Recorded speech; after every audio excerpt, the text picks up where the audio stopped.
final da Segunda Guerra Mundial, os meios de divulgação em massa, como rádio e jornal, alcançaram uma abrangência nunca vista antes na história. E isso chamou a atenção dos grandes centros de tomada de decisões, que passaram a pensar nas possibilidades de utilização desses meios com a finalidade de controle social. Em defesa dos mais altos princípios da civilização e da humanidade. O interesse principal em gerar formas mais rápidas e viáveis de manipular o comportamento das pessoas, de modo muito intrusivo, porém indolor. A fim de garantir que tais interesses fossem atendidos, crianças passaram a ser o alvo principal dos programas de manipulação, por meio de técnicas muito sofisticadas de controle mental, que se tinham disponíveis até aquele momento. Tais técnicas foram criadas a partir do desenvolvimento mais recente nas pesquisas do campo linguístico e da semiótica, realizadas principalmente por Roman Jacobson, nos Estados Unidos, Algirdas Greimas e Roland Barthes, na França, para fins de manipulação dos meios de comunicação.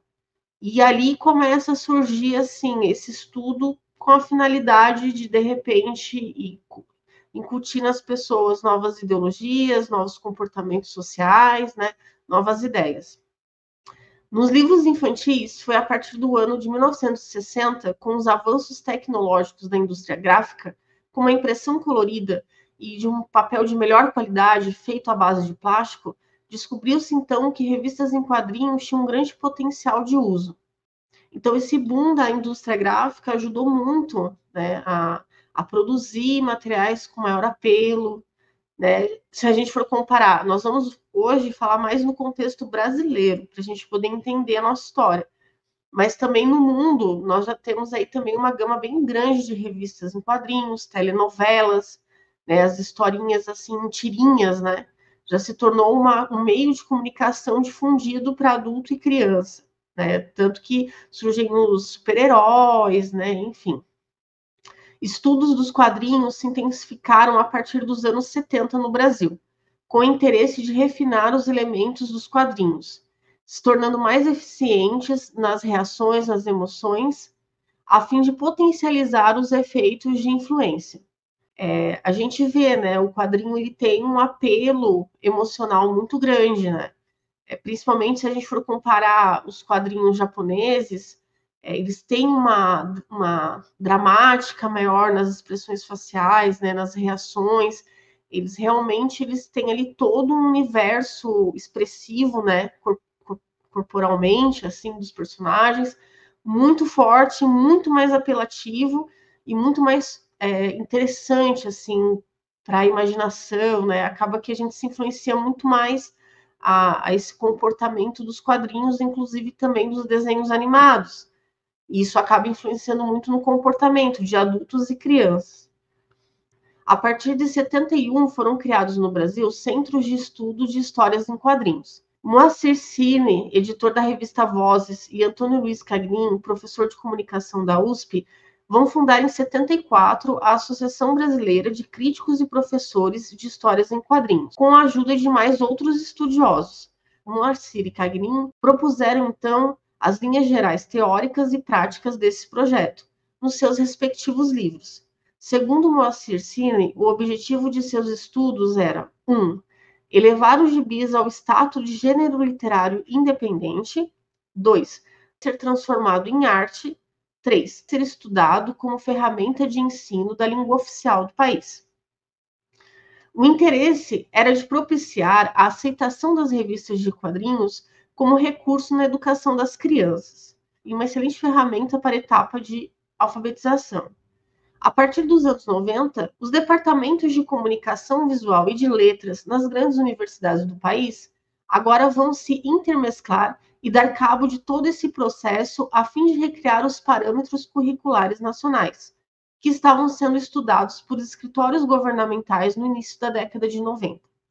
Os livros de gramática serão escritos por marqueteiros, justamente para a criação de leitores de gibis. Se você pegar qualquer livro didático, independente da faixa etária, boa parte, se não 90% do conteúdo semiótico do livro, vai ser de tirinha em quadrinho, né? No estilo daqueles de jornal, né? Quadrinhos rápidos, alguns humorados, e isso em todas as disciplinas, desde matemática até língua portuguesa, ciências naturais, né? Biologia, filosofia. Então, o livro didático, principalmente da rede pública, mas na rede privada também é muito assim, ele tem uma intertextualidade muito forte, né, embutida ali com os quadrinhos. E com o intuito de ser mais fácil, mais acessível, mais didático, lúdico, e acaba se tornando assim, acaba habituando a criança a ler de uma forma assim muito superficial, sempre com imagem de alguma forma, e imagens, às vezes, desenhos de péssimo gosto, e de conteúdo também de péssimo gosto. E desde o processo de alfabetização, as crianças, elas leem sempre textos que não são literários, assim, né? Não são alta literatura, não são de qualidade. Eles leem manchetes, textos rápidos, inclusive assim, nos próprios parâmetros e nos livros, se ensinam os professores de que a criança tem que aprender a ler, né, a ser alfabetizada por meio de textos que ela vai usar no cotidiano. Né? Isso é uma perspectiva, né, um paradigma construtivista. Não gostam de ler, mas agora vocês vão gostar de ler. E muito. Luizinho, distribui esses gibis pra mim. Gibis, professora? O que tem? Gibi é pecado. Quem foi que te falou isso, menino? Padre Beto, na aula de catecismo. Ai, meu sais, o Beto. Não é pecado, não. Mas, ó, mesmo assim, quando eu tiver com o Padre Beto, eu vou pedir pra ele te perdoar. Jura?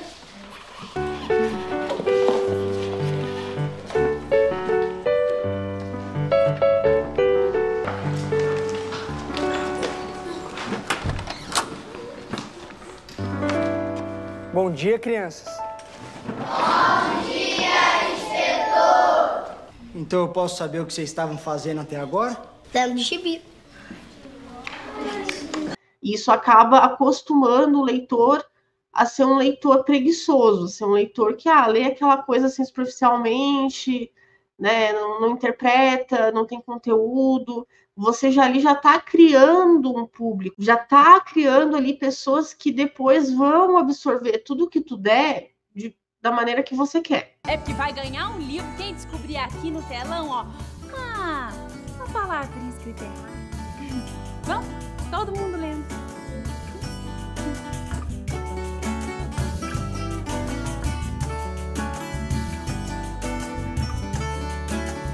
Xícara com CH. Muito bem. Essa foi a primeira etapa. A segunda etapa será adiantada a passos largos e muito bem planejada aqui no Brasil, pelo senhor Rockefeller.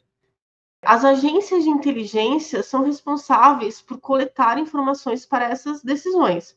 No Brasil, uma das principais agências de inteligência nesse intuito foi a revista O Pasquim, financiada desde a sua fundação pela companhia Shell e amparada intelectualmente pelo Instituto Carnegie, sediado em Nova York. Os principais nomes do Pasquim eram Luiz Carlos Maciel, talvez o principal divulgador do Brasil das ideias de Jack Kerouac, e Allen Ginsberg, os mentores da cultura hippie dos Estados Unidos, e que em 1960 recebeu a proposta de instalar um centro de inteligência a serviço da difusão da contracultura no Brasil. Então a turma que vai fazer o Pasquim é uma turma muito ligada politicamente a tudo que está acontecendo. É só ver Paulo Francis, Milor Fernandes, o Tasso de Castro, o Sérgio Augusto, o Fortuna, o Jaguar. O proponente dessa ideia foi a Fundação Rockefeller. O Pasquim vira o porta-voz desse modus vivendi. É muita coincidência histórica acontecendo quando o Pasquim se insere nela. E Ziraldo. O Pasquim, nas palavras do próprio Ziraldo, tinha como principal desafio enfrentar o establishment em geral, as agências de publicidade, a igreja, a família, as classes sociais, as pessoas de importância e, enfim, né? Todos esses quadrados. Aí a coisa começa a tomar um rumo, né? Porque aí a gente já começa a ter televisão, os meios de comunicação começam a se tornar mais refinados. A gente tem aí uma forte influência das telenovelas também, do cinema, e começam a surgir com muita força as pornochanchadas, né? Em 1974, o Ziraldo foi incumbido pela Empresa Brasileira de Filmes com o intuito de fazer que elas fossem mais aceitas pelo público. E assim ele fez a sua carreira, iniciou ali, né, o seu nome como artista de maior sucesso na produção de cartazes de filmes de pornô chanchado. Então ali ele começa o estilo dele artístico a partir daquele conteúdo. Inclusive muitos atores famosos, praticamente o que a gente teve de TV depois dos anos 80, 90, veio da pornô chanchada, né? Quando eu cheguei na idade dos 11 anos, eu comecei a fazer história em quadrinho. Aí comecei a ler gibi adoidado. Eu peguei a fase áurea da história em quadrinho, que era proibido de ler porque naquela época achava-se que a história em quadrinho comprometia a leitura e tudo mais. E além disso era pecado. Pela Igreja Católica era pecado a história em quadrinho. Então, mais um motivo para eu ler. Dirimir a linguagem e suprimir o texto, reduzindo os estímulos visuais ao seu nível mais rasteiro, mais assim, animal, mais baixo, foi o objetivo dos livros infantis feitos por Ziraldo a partir dos anos 80, com o lançamento da primeira edição, O Menino Maluquinho. Como Cagnin fala, a expressão é inseparável da técnica. Logo, Ziraldo utilizará os mecanismos de expressão que ele dominou durante os seus anos de trabalho na produção e promoção de filmes adultos, agora em livros para crianças. Ou seja, Ziraldo criou uma nova forma de escrever livros, transformando completamente as narrativas infantis dos contos e lendas, utilizando como estrutura narrativa agora os elementos constitutivos de cartazes promocionais de adulto. Ou seja, a gente vê sempre aquela forte relação de um texto marqueteiro sendo transformado para um conteúdo literário, né, tentando se travestir de literatura. Sempre livros muito apelativos, assim, a gente aí tem uma questão do estilo artístico dele, né, do que ele criou como característica dele. Subsídio do governo, mais títulos apelativos, mais flicts, uma linguagem subjetiva de conteúdo explicitamente vulgar, infantilizador, né? Isso que a gente vê nas capas, nas artes do Ziraldo. Ziraldo usava uma técnica na pornochanchada e a mesma nos livros infantis. E é forçoso dizer que o propósito de Ziraldo é o mesmo em ambos os casos. Ele incitar emoções de maneira mais bruta. Essa foi a fórmula empregada nos seus livros, que venderam mais de 100 milhões de cópias em vida, sendo o governo seu principal comprador, com o intuito de transformar crianças em ávidas leitoras de capas de revista, manchetes de jornais, rótulos, outdoors e, eventualmente, posters de filmes. Silêncio agora que vai começar. Shhh.